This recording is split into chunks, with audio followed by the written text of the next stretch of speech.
power. They're behind us. This ends here.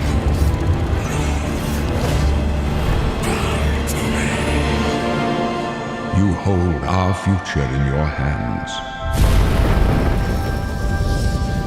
Take with you my blessings and the hope of the Empire.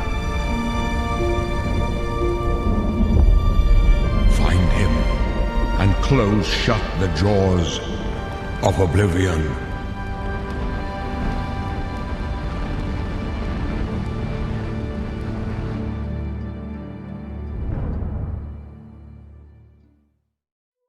Oblivion has finally been remastered, nearly 20 years after the original, but how much has really changed? I've compared the 2006 classic to the 2025 remaster across visuals, sound, animation, UI, and gameplay. And by the end of this video, you'll know whether it's a nostalgic upgrade or a whole new experience worth diving into. So let's take a look.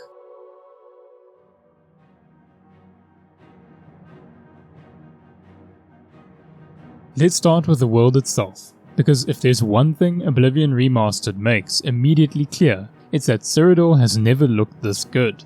The remaster rebuilds every landscape from the ground up, and with more detailed terrain, dense forest paths, fortified ruins, and environments that finally feel natural instead of flat and empty.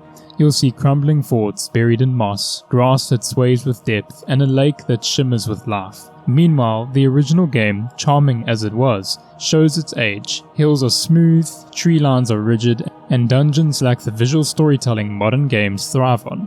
Even modded, it struggles to match the dynamic geometry and polish that Unreal Engine 5 delivers out of the box. The Imperial City and its outskirts stand out most. In the remaster, buildings have proper depth and walkways curve naturally into the landscapes, and areas like the Imperial Sewer entrance feel like part of the believable world, not just a level from 2006. This isn't just a visual upgrade, it's creative reinterpretation of Cyrodiil, one that finally delivers on what the original hinted at but couldn't reach back then with the hardware.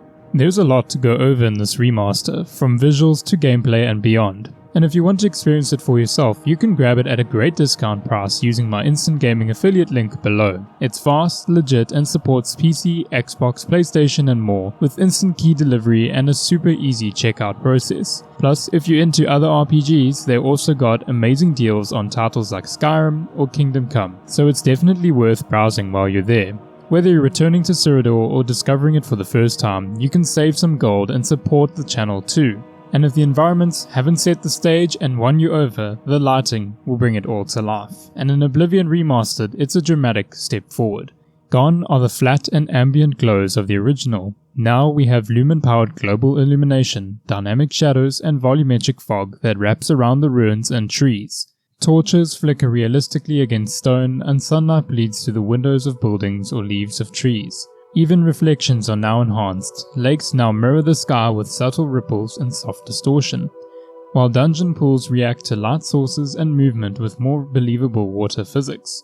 Spell effects look way more dramatic. Glowing ruins, light casting fireballs, and volumetric smoke gives combat a whole new experience. It doesn't just look better, it feels more powerful. That said, the tone has shifted slightly, with some scenes now feeling more moody or filtered, almost like an enchanted haze sits over Cyrodiil. It's beautiful, but a bit more subdued compared to the original vibrant palette of the 2006 classic, though there are already mods available for those who prefer the original as I do. Still, in terms of atmosphere, the remaster is on a whole different level, and it changes the way every location feels, especially at night or in poor weather.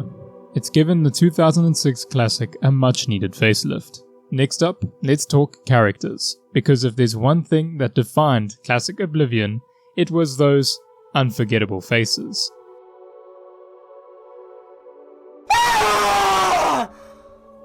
In the remaster, every character has been reimagined with high poly models, proper facial anatomy, and skin that reacts to light. You'll see creased brows, aged skin, and hair that actually casts shadows. A massive leap from the waxy, stretched faces of 2006.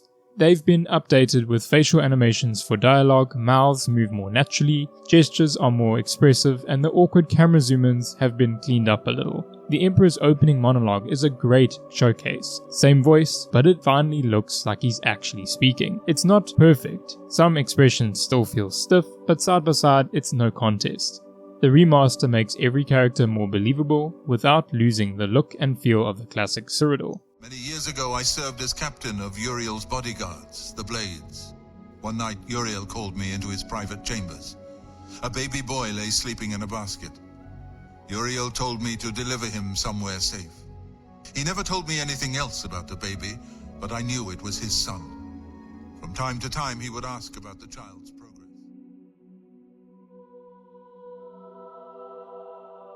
It's not just the characters that are getting attention. The creatures of Oblivion have also been overhauled. From goblins to Daedra, each monster has been retextured and remodeled with modern details. You'll see sharper claws, glowing eyes, veins on the body, and armor that looks worn and battle-dented, not just painted on. The goblins and trolls and other creatures all look more intimidating, and I can't imagine what this is going to look like in VR. It's not just a visual touch-up, but it's a full redesign with sound, animations and more, but I'll cover that later.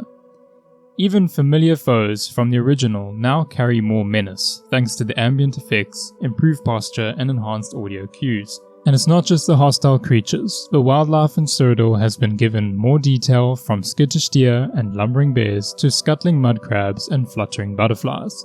These subtle ambient touches help make the world feel more connected and believable. So whether you're sneaking through a dungeon or wandering a forest trail, the creatures now feel like part of the world, not just background fillers. One of the more immediate quality of life changes in the remaster is the new UI. Gone is the bulky console-era interface. The menus have been streamlined with sleek fonts, organized tabs, and a layout that just makes sense. Whether you're playing with mouse and keyboard or using a controller, inventory sorting is faster, item icons are crisp, and navigating the journal or map doesn't feel like a chore anymore. The new hotkey system also feels more modern, letting you assign and switch between weapons, spells, and items with ease. It's not flashy, but it's efficient, and a huge upgrade from the clunky charm of the original. Now, as for animations, in Oblivion, they have always had that early 2000s stiffness, and thankfully the remaster does a lot to smooth that over. Characters now move with more weight and intention. Walk cycles flow naturally, idle animations are more nuanced, and transitions between actions feel less jarring.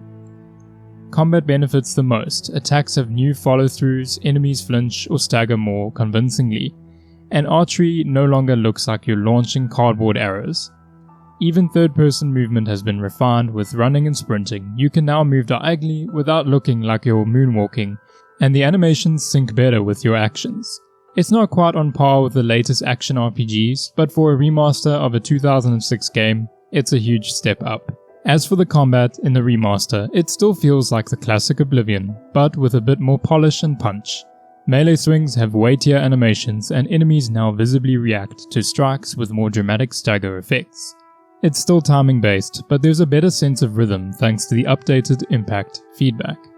Archery has seen big improvements too. From jaw animations to arrow speed and trajectory, it feels more satisfying, especially with the improved aiming reticle and subtle changes to the camera. The magic effects are also more pronounced. Casting feels punchier with new particle trails and sound effects that sell the power of your spells. The core mechanics haven't changed much, and that's probably a good thing. But everything now flows better. It hits harder, looks cleaner, and making moment-to-moment gameplay feel less dated. As for questing and exploration, the layout remains true to the original, which is a good thing. From haunted houses in Anvil to forgotten Ayleid ruins, the remaster preserves the iconic locations and their atmosphere while enhancing their presentation. Fast travel is still here, dungeons remain non-linear, and the Radiant AI adds charm to even the simplest errands. If you've loved wandering aimlessly through forests, following NPCs, or stumbling into side quests, or getting distracted by that fortress over there, all of that magic is still intact. The changes are subtle but effective. Better pacing, clearer UI, and environments that draw you in more than ever before.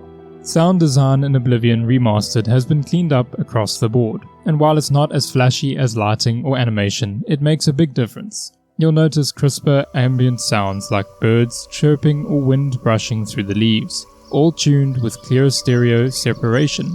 Caves now echo naturally, and every spell has a deeper resonance.